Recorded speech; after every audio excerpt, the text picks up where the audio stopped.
Hola jóvenes,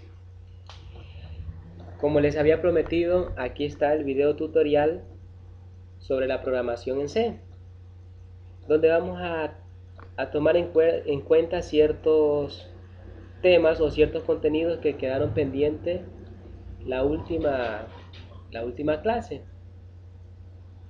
en la cual vamos a hablar justamente sobre las estructuras que maneja C, como es el caso de la estructura if, de la estructura switch, de la estructura while, do while, for y otros puntos importantes que se manejan dentro de cada una de estas estructuras. Bueno, lo que vamos a hacer en este video tutorial es de ser un poco explícito hacia la parte práctica, porque la parte teórica pues ya la hemos visto en el transcurso de nuestras clases de estudio. Como pueden ver aquí, los operadores aritméticos que maneja la programación en C están divididos en dos grupos, o se clasifican en estos dos grupos, los primarios y los unarios. Pues C maneja, al igual que cualquier operador aritmético, tiene la suma, resta, multiplicación, división y módulo, que en este caso es el signo de porcentaje, el que saca el residuo. En vez de utilizar la palabra mod que utilizábamos anteriormente, lo que vamos a aplicar es el signo de porcentaje para sacar el residuo de cualquier división. Otra parte importante son los unarios. ¿Y qué son estos? Son símbolos que combinados hacen la representación a un incremento. En este caso, como pueden ver ahí, el signo más que hace un incremento asignándole una variable, es decir, hace alusión de que se hace un incremento de uno en uno. Y lo mismo sucede cuando existe el signo menos. O a su vez cuando se aplica un signo como un cambio. En lo que tiene que ver la sintaxis, pues es la siguiente. Primero se ubica la variable, luego el operador y luego la siguiente variable, para de esta manera hacer las asignaciones a los valores dentro de lo que son manejos de operadores aritméticos. Y lo mismo sucede en la siguiente sintaxis, solamente que en muchos de los casos o los signos unarios van adelante de la variable o a su vez van por detrás de la variable. Aquí podemos ver un ejemplo de cómo se aplican los operadores aritméticos. Como podemos ver, aquí hay una pequeña aplicación, es decir, ya hay un pequeño programa en C que justamente explica cómo funciona la parte de los operadores aritméticos. Como podemos ver, ahí hay como una especie de suma que se está asignando a la variable r para hacer o realizar una suma. Luego hay una resta, luego hay un incremento, en la variable b, y luego lo que hace es mostrar cada uno de esos resultados.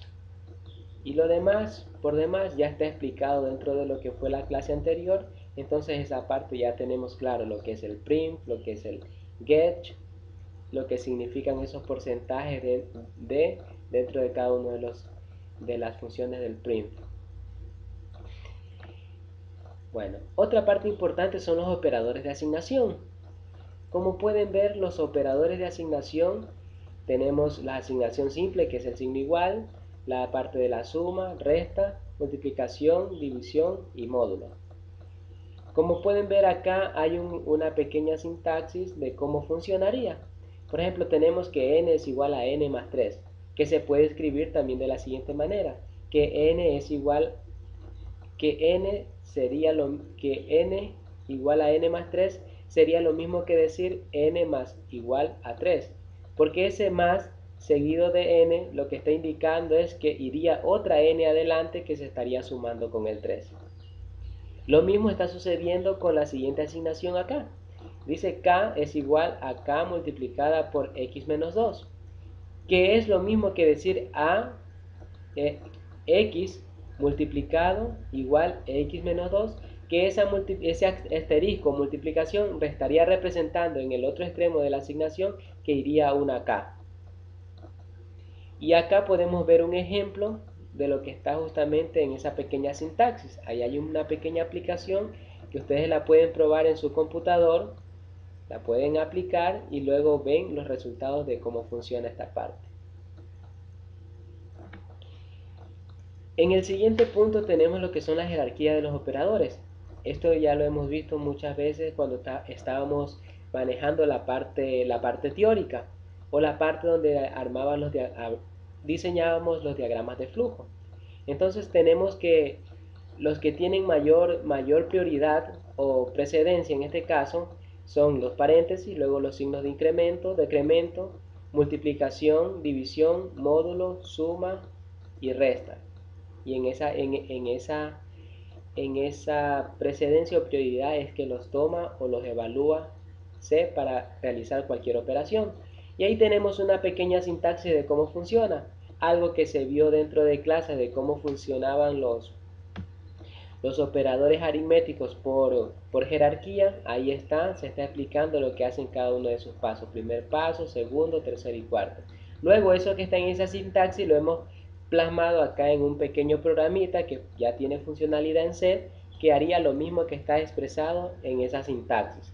Ustedes pueden tomarlo, lo plantean en C y pueden ver los resultados de cómo funciona.